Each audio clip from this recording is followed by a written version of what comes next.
Метровый флейм с высотой 1,60 м. Для наглядности я 1,81 м. Вот так выглядят эти дровяные камины. Современный классный дизайн, вертикальные ламели. Но интересно самое, знаете, еще что?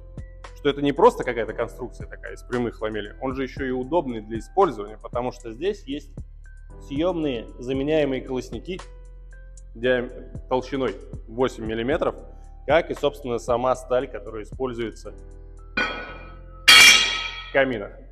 А под этими колосниками глубокие большие зольники, чтобы туда ссыпалась зола, чтобы вам можно было легко ее убрать и чтобы, самое главное, вокруг ничего не просыпалось, и на участке было чисто.